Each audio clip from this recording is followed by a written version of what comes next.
Hi friends, in less than 7 days our Heart Health series begins, and I wanted to personally thank the ones who've already joined. I'm really excited and looking forward to getting the program started. And for those of you who haven't joined yet, I wanted to encourage you to take another look. This is a very short, very brief, but highly effective program. It's 3 weeks long, twice a week, 30 minutes per session. We are going to start nice and slow and then build up to a 7 minute of high energy, a combination of yoga movements, poses, and yoga conditioning. And then we'll end up with a nice strengthening and stretching to really create a full 360-degree program for you in 30 minutes. If the thought of high intensity training scares you, don't let it. This is designed specially so that you can be able to build up your heart rate. And honestly, our bodies are meant to work hard. We were born, and the minute we were born, we wanted to crawl, and the minute we crawled, we wanted to walk, and the minute we walked, we wanted to run. So through conditioning, we have convinced ourselves that we're not athletes or creative, or we're not strong enough. And my intention through this practice is to allow you to find your own inner strength, find your own inner power. And by the end of the 3 weeks, I want you to be able to tap into that inner strength and inner power. So for those of you who have already joined, I wanted to just give you a few tidbits to start.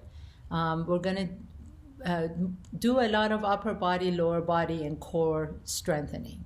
And for some of the upper body strengthening, we may do some push-ups. If you've never done push-ups and would like to start, I highly suggest that you start standing up. So start in a vertical position, and you can do a push-up against the wall. This is the best way and most effective way to build up your strength so you can eventually do a push-up in the plank pose.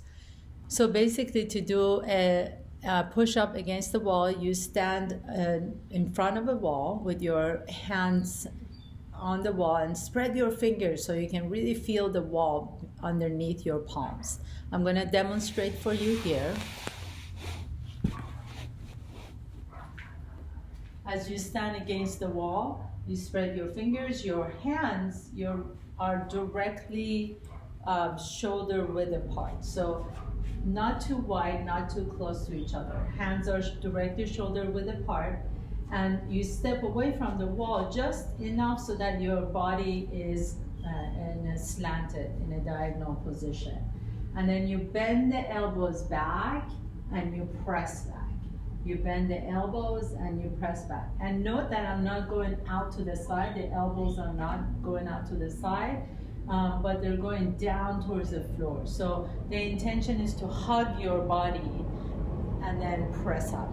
And the same thing with if you're planning to do a push-up on the floor. If you're planning to do your push-ups on the floor, you can always start on all fours. So come to tabletop pose. Again, the wrists are directly underneath the shoulders and shoulder width apart, not too wide, not too close to each other. You come up on all fours, engage the core. Walk your knees away from your hands just a little bit. Drop your hips down so that, again, your body is in a diagonal position. And then the same exact thing. The elbows go back and you press the earth away. The elbows go back and you press the earth away. Once that becomes easy for you, or you want to challenge yourself, you can lift the knees off the ground. You come into a plank pose.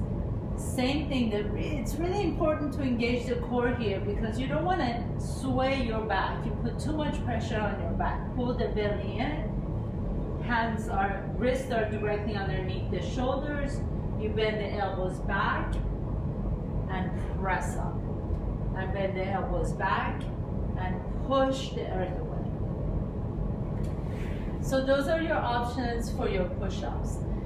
Another really important point is when we do any sort of movement, whether it's lunges or any kind of warrior positions where one knee is bent, make sure that that knee, it always stays aligned with that ankle. So the knee doesn't go above or beyond the toes. If I look down, I should be able to see my middle toe. Whether that's a warrior two pose, whether it's a lunge, same exact thing. The knee always stays right above the ankle. And this is particularly important when we're doing dynamic poses. When we're moving through the poses, you want that knee to be aligned with the ankle. And finally, the third one is, whenever we're doing any sort of arm movements, if the arms are overhead, if you've had any sort of shoulder injury or past traumas, feel free to have your arms in cactus form. You don't need to have your arms straight up above your head. In fact, you can accomplish just as much if the elbows are out to the side and do all kinds of movements that allow for the engagement of the back muscles and the shoulder muscles. So I'm going to thank you all in advance.